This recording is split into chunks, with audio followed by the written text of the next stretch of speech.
Why did Jesus choose suffering when he had the power to avoid every wound, every insult, every moment of pain? Why did he allow himself to be arrested, mocked, beaten, and crucified when a single word could have stopped all? The answer reveals the depth of his mission and the magnitude of his love, a love strong enough to embrace suffering instead of escaping it. Jesus did not suffer because he was powerless. He suffered because he was purposeful. Every moment of pain was chosen, not imposed. Every insult he endured was willingly accepted. Every step toward the cross was intentional. He could have called angels to rescue him. He could have silenced his accusers. He could have ended the trial with one sentence. But if he avoided suffering, he would have avoided saving you. Suffering was the path necessary for redemption. Sin carries consequences, and Jesus chose to place those consequences on himself. He took the punishment so humanity could receive forgiveness. He accepted the suffering so that no one would be separated from God. Avoiding pain would have meant abandoning his mission. Enduring pain fulfilled it. Jesus chose suffering because love cannot remain distant.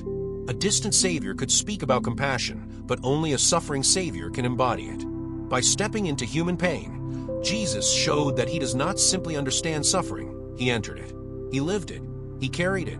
He allowed the weight of the world to rest upon him so that you would never face your own suffering alone. His wounds became proof that he walks with you in every trial you face.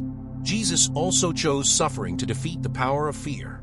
Humanity has always feared pain, loss, and death.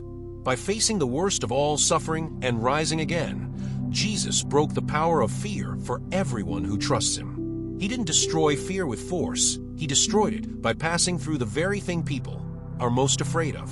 In doing so, he turned the cross from a symbol of death into a symbol of victory. Another reason Jesus embraced suffering was obedience. He followed the will of the Father even when it led into darkness. His obedience restored what was broken in Eden.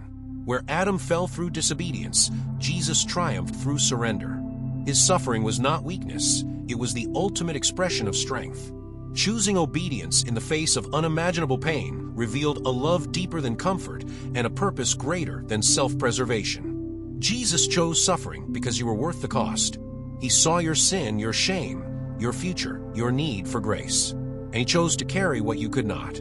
He chose the cross so you could choose freedom. He chose pain so you could know peace. He chose death so you could receive life. Jesus didn't suffer because he had no power. He suffered because he had endless love. And through that love, he accomplished what power alone never could, the salvation of humanity. That is why he chose suffering, because saving you mattered more than avoiding pain.